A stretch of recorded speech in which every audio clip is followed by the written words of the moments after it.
Hi everyone, welcome to Lola's Frugal Life. This is episode number 94.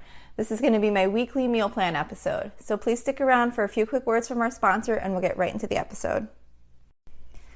Okay everyone, it's time for my weekly meal plan episode. So in this episode, if you haven't listened before, each week I share with you guys what I have on my meal plan for my family for the week. And the purpose is to maybe hopefully help you with coming up with your meal plan. You can either fully follow along if you happen to like what we like, or you can just maybe pick and choose a few things, or maybe it'll just motivate you to sit down and make your meal plan. I think it's really important to plan your meals because it takes away the stress every day of having to figure out what you're having for dinner. It also saves money because you're going to the grocery store and buying exactly what you need, and you use up everything that you buy.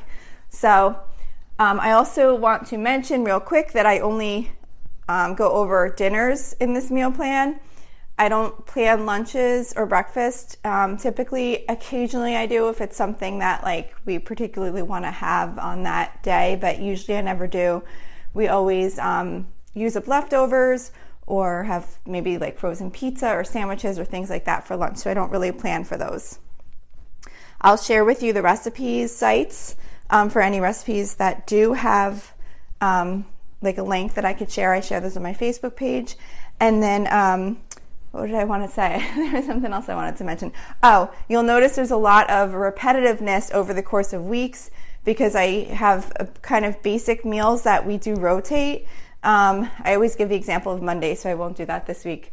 I will give the example of, say, Thursdays. So Thursdays we do either breakfast for dinner or we do soup and grilled cheese. So every other Thursday is breakfast for dinner. The opposite Thursdays are soup and grilled cheese. So I rotate the soup, so it's not always the same soup. But anyway, it's a very simple meal plan. So it's made that way so that as soon as I have a meal, I say, okay, this one we have every 2 weeks. So I go 2 weeks ahead in my app that I use. It's called Mealboard. They're not a sponsor or anything. It's just an app that I've been using for a pretty long time, and it stores all your recipes and creates your shopping list and all that kind of stuff.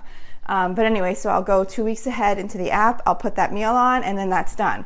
So by the time I get to future weeks, often the meal plan is mostly all filled in because I've already populated it with those items that I know they're gonna be, we're gonna have them again at whatever that interval time is. Okay, so anyway, so let's get into the meal plan. So for this Saturday, this is kind of an unusual item on my meal plan because we're actually going to go camping this weekend, and I'm making a camping meal, so it's not something I would normally make at home. But it is something you could make at home. It's just something that we typically always make when we go camping. So I'm just going to share it with you real quick, just in case it might be something that you're interested in making. It's called Backwoods Chili Rice Skillet, and unfortunately this one doesn't have a link to it. I must have just manually added this into my app at some point in time, but I can very, very quickly tell you how to make this, and it's just a skillet. It's a one-dish meal with ground beef and taco seasoning and rice and stuff like that. So real quick, all that you do is you brown the ground beef, and then you drain it. And then you just 1 pound of ground beef, and then you add 4 cups of instant rice, 3 cups of water, 1 package of chili seasoning mix, 1 can of canned tomatoes, diced tomatoes, 1 can of kidney beans, and then you bring it to a boil, simmer it for 5 minutes, and then you just sprinkle it with cheddar cheese, and that's it. It's really good. It's fun for camping, but I think it would be fun for something different at home too. So that's what I have on the plan for Saturday. Oh, don't even know if I mentioned again, this meal plan goes from Saturday to Friday. I shop on Thursdays. It gives me a 1-day cushion just in case I find that I couldn't get to the grocery store on Thursday. I still have my meals purchased through that following Friday. But I do try and plan it so that any fresh things we're going to use, we use up earlier in the week, and then more frozen vegetables and things like that are later in the week. Okay, so anyway, on to Sunday. Sunday we're doing chicken chimichangas with sour cream sauce. That is from allrecipes.com. I've mentioned before when I do make this recipe, I've never actually made the sour cream sauce. I'm sure it's good. I like to do things quicker and simpler when I can, and I just do sour cream on the side. But so just as an FYI. So this recipe is just really easy. You just basically boil up some chicken with seasonings and you shred it. And then you use flour tortillas to make the chimichangas. And I actually cook them in the air fryer. I spray them with like cooking spray and then air fry them. They come out really good. I air fry them for, I think it's like 10 minutes. 10 minutes on 360. You could obviously do it in the oven. You could actually fry them however you like them. And I know I probably share this tip every time, but if you haven't tried shredding your chicken with a hand mixer, it makes it so much easier. It's a little awkward at first when you start like kind of pressing on it because the chicken doesn't want to like start to shred, but then you just kind of put some pressure, and as soon as it starts to shred, it'll just like shred it all up so nice and easily. So that's just a tip for that. Okay, so that's Sunday. So Monday, we're doing ribeye steak and grilled chicken. Those I don't really have a recipe for, and this is probably one of the last times this version of this meal is going to be on my list because I kind of will start to phase out the grilling things now. We might still have steak, but it would be like broiled, and I probably wouldn't do grilled chicken with it because then I'd have to do the chicken broiled separately. So I usually kind of start to mix things up a little bit now for the season. But anyway, so this Monday we're doing ribeye steak. And I don't have a recipe for that, but what I do is I just take a ribeye steak and I put it in a Ziploc bag and marinate it with the Montreal steak seasoning and then some olive oil and red wine vinegar and just like let it marinate for a little bit, and then I just toss it on the grill. It's really easy. And then the grilled chicken, I use the Montreal chicken seasoning and I marinate that with olive oil and white vinegar, and that comes out really good too. And then on the side with that, we're having Hellmann's original potato salad. That's from food.com. And it's just like a simple potato salad with, like the mayonnaise type dressing, not dressing, but you know what I mean, like the mayonnaise, I guess dressing that you make up for the potato salad. And it's got like hard-boiled eggs in it. And it's just the one we've always made. So it's Hellmann's. The recipe is actually called Hellmann's, the original potato salad, and it's on food.com. And then also with that, we're going to do roasted rainbow vegetables in the air fryer. That's from allrecipes.com. The funny thing is that, and I don't know if I've said this before, but I'm looking at the link to the recipe, and at least when I downloaded it, I don't know if this updates, but when I downloaded it into the app, it shows that it has a 1/4 of a star rating. Okay, this recipe is literally red peppers, squash, zucchini, mushrooms, olive oil, and salt and pepper, and you roast them in the air fryer. How does that get a 1/4 of a star rating? It's literally just simply roasted vegetables. I only even have the recipe in here more just as a reminder to buy like this variety of vegetables. So I just think it's kind of odd that someone would rate roasted vegetables with a 1/4 of a star rating. It's like, well, maybe you just don't like vegetables then, because it's not really even much of a recipe. It's just the vegetables air fried. So anyway, we'll be having that on the side. And again, that was called roasted rainbow vegetables in the air fryer, and it was from allrecipes.com, just so that you could see the vegetables that were included in the list. And of course, you could saute those. You could roast them in the oven like a sheet pan or air fryer if you have one. So that's Monday. Tuesday, we're doing Chipotle, our Chipotle night. We do that every other Tuesday. So for that, this is not an actual recipe. Again, I have a lot of not recipes this week, it seems like, but this is really simple. I mean, you could just customize it to how you like it. But every other Tuesday we do like a at-home Chipotle night where we're not ordering in from Chipotle. But what I do is I make some broiled chicken breast. I take chicken breast, I cut it up into like small little bite-sized pieces, and I season it with like some olive oil and some seasoned salt and a little bit of chili powder, and then we broil it so that it gets like crispy, like where it's almost to the point where it's going to start to burn if it cooks too long. So it gets like a nice little crispy seasoned flavor. And then I'll make like brown rice. I make a can of black beans. I'll put out cheddar cheese, sour cream, avocado, you know, all like the kind of bowl toppings, and then everyone can make their own bowl however they like it. So that is Tuesday. Then Wednesday, we're doing Cuban style pork chops.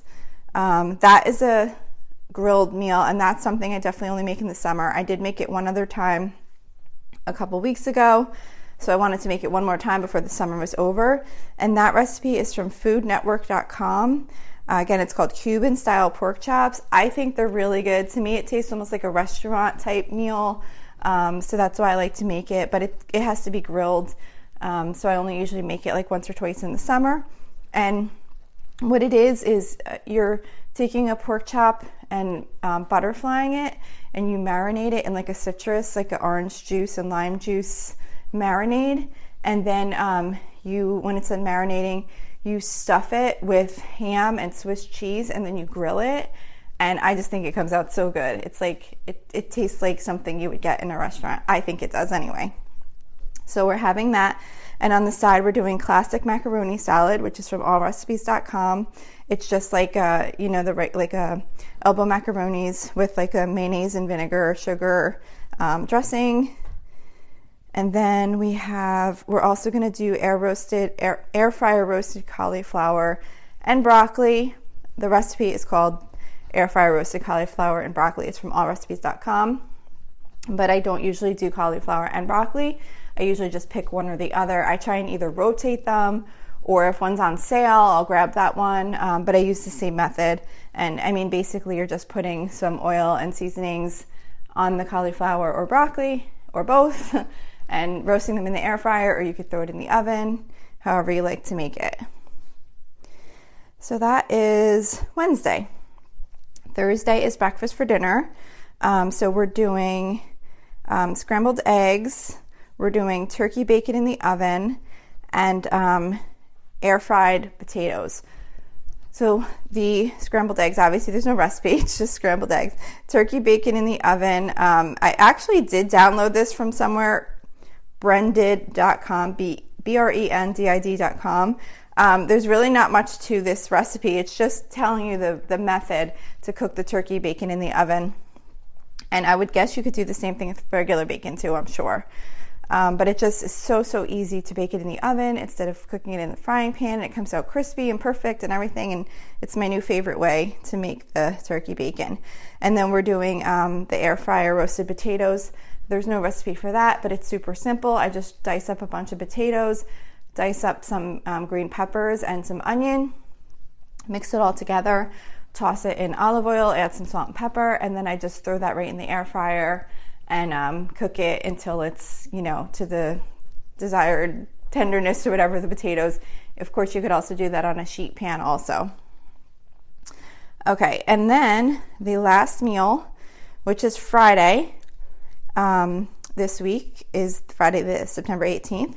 We're doing bacon wrapped barbecue shrimp, and that is from allrecipes.com. For this one, I don't actually wrap the shrimp in the bacon. I know I mention this every time, but just so anyone who hasn't heard this before, because I think it's a really good tip. I don't know. It makes life easier for me. What I do when I do this bacon wrap barbecue shrimp, I just take the bacon and I cut it in like little sections, and I just lay it over top of all the shrimp. So it just kind of still all bakes together. But the shrimp aren't actually wrapped in the bacon, but you can still grab a piece of bacon and shrimp. And why I started doing that is one time, I think I bought shrimp that were either too small or too large to wrap. I can't remember what the situation was, but I didn't know what to do. And I was like, oh great, what the heck am I going to do now? So I wound up just taking the bacon and I just cut it up and I laid it all over with the shrimp. And it came out really good. And I was like, that was so much easier than wrapping each one of these shrimps with a piece of bacon. So that's how I always do it now. So anyway, just to share that. So that's bacon wrapped barbecue shrimp. And then on the side with that, we're doing fried rice, which is an Instant Pot fried rice recipe. And this is from mydaintysoulcurry.com, MYDAINTY soulcurry, CURRY.com. And it's just a simple recipe to make the fried rice in the Instant Pot. But of course, you could always just make like a regular fried rice on the side, just like in a frying pan, just with like some white rice, vegetables, soy sauce. It's pretty easy and eggs. It's pretty easy to just whip that up. This one doesn't actually have eggs in it, but when I do it on the frying pan, I do put scrambled eggs, and you could always add eggs to this also. So that's it. That's this week's meal plan. I hope this could be helpful to you. I really appreciate you listening. Please reach out to me with any feedback that you might have. If you'd like to hear anything in a different way, if you'd like me to share any additional information on the Facebook site that would be helpful to you, you can reach me at facebook.com/Lola's Frugal Life. You could send me a message there. You could post on the page, follow the page. Please also, if you really like the show, it would be super, super appreciated if you could leave me a review. You don't even have to write anything, at least on iTunes. You could just leave a 5-star rating. That'd be much appreciated, because I keep hearing that it's really important to having more listeners, find your show, like where it comes in the search terms. Not search terms, like the search results. So yeah, I'd really, really appreciate if you wouldn't mind leaving me a nice review. And then don't forget to subscribe so you can hear the future episodes. And that's it for today. So thank you so much for listening, and have a really awesome day.